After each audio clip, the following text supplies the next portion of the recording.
Welcome to Mira Costa High School's Freshman Academic Planning for the Class of 2022. The learning objectives for today are to go over the high school graduation requirements, the requirements to apply to college, teach you how to interpret your transcript, and share some tips on becoming a strong college applicant. Course requirements.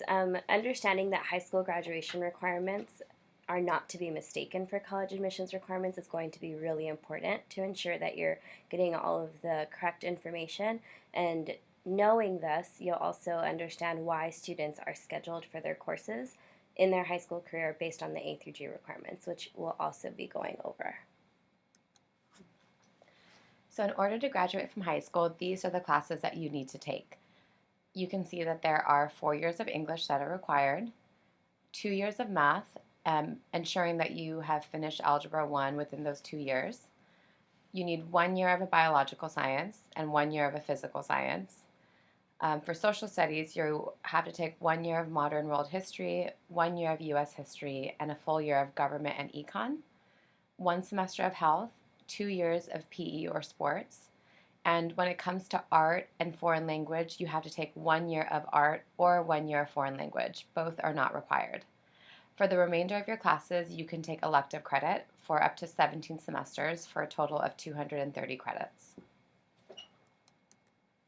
Now the A through G requirements are somewhat similar, but in terms of the math, we're recommending that you take 4, that you take 3 years of a lab science, and 3 recommended years of a foreign language. The difference between the requirements of high school graduation versus A through G requirements is that students do need at least 2 years of a foreign language and 1 year of a visual and performing arts. And A through G requirements are specifically for the public colleges in California, so the UC system and the Cal State system, but they're very similar to college requirements for most colleges that are either private schools or out-of-state colleges. Okay, so now we're going to go over how to calculate your grade point average, or GPA. Every class that you take is going to be assigned a grade, and that grade is going to be equal to a number on a scale of 0 through 4. Your GPA is calculated by adding the total points of your grades by the number of classes and dividing out by the number of classes. For private and out-of-state schools, your grades from 9th grade onwards will count. So they're going to use every class you've taken starting in 9th grade to calculate your GPA. For UC and Cal State schools, so the public colleges in California, they only use your 10th and 11th grade grades when calculating your GPA. So this is going to include the summer before 10th grade and the summer after 11th grade. Only include A through G classes when calculating your UC or Cal State GPA. In order to apply to a UC or Cal State, you have to have a minimum of a 3.0 GPA for the UC system or a minimum of a 2.0 GPA for the Cal State system. Lastly, Mira Costa will give you an extra point for AP courses, but not for honors courses. Meaning, if you get an A in an AP class, instead of getting 4 points, you'll get 5 points. Mira Costa does not rank. So this is an example of a student transcript. If you notice that there are grades and then later it's how many credits the student attempted and how many grades the student received. So if a student received an F in the course, the student does not receive any credit. And you can see that up at the top for 9th grade. The student received an F in geometry, attempted 5 credits, but did not receive 5 credits. The next part of the transcript is at the very bottom to the left-hand side. It's the different GPAs. So there's the academic GPA that includes courses taken from grades 9 through 12 for math, English, history, science, and elective courses. It does not include sports. And then you have the academic GPA for grades 10 through 12, which is basically calculating your GPA for the UC and the Cal State system. Then you have a total GPA, and that includes every class you've taken here at Costa. You have 2 different types. You have a weighted and non-weighted. Weighted includes any AP courses, and non-weighted doesn't include the extra point for those AP courses.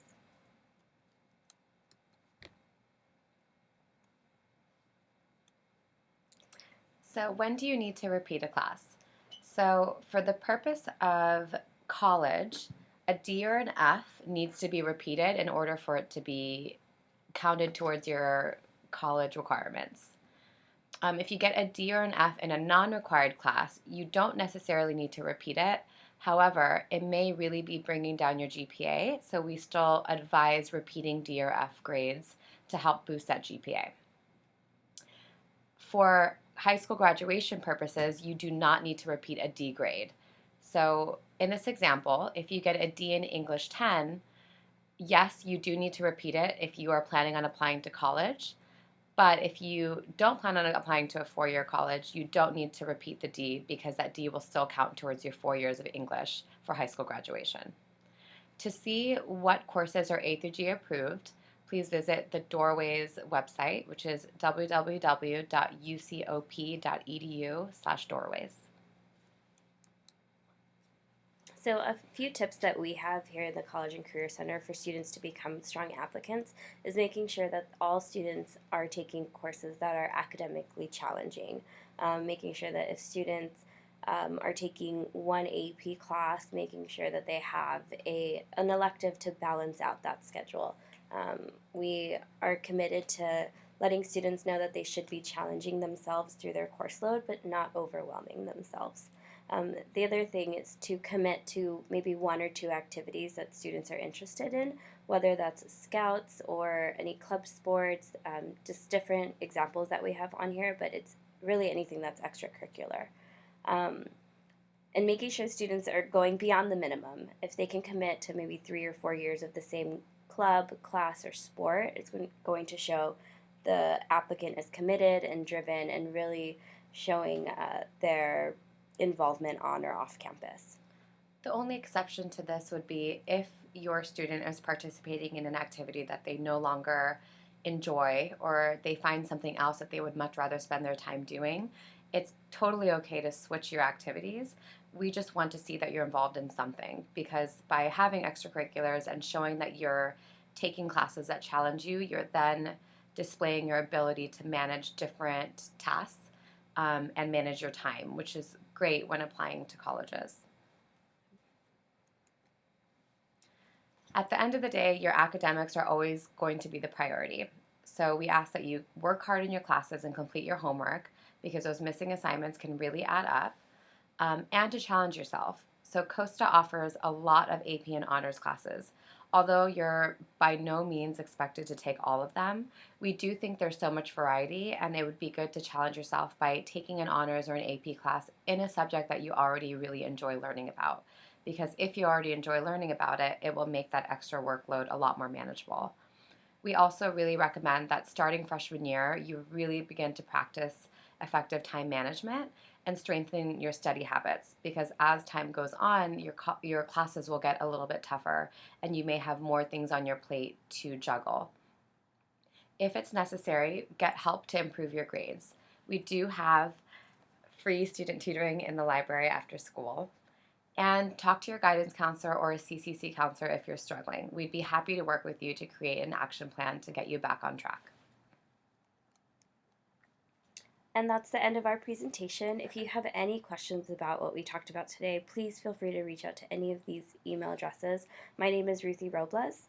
And my name is Shaylin Theriel. Please reach out and we're happy to either sit down with you or answer your questions over the phone or via email. Thank you so much. Thank you.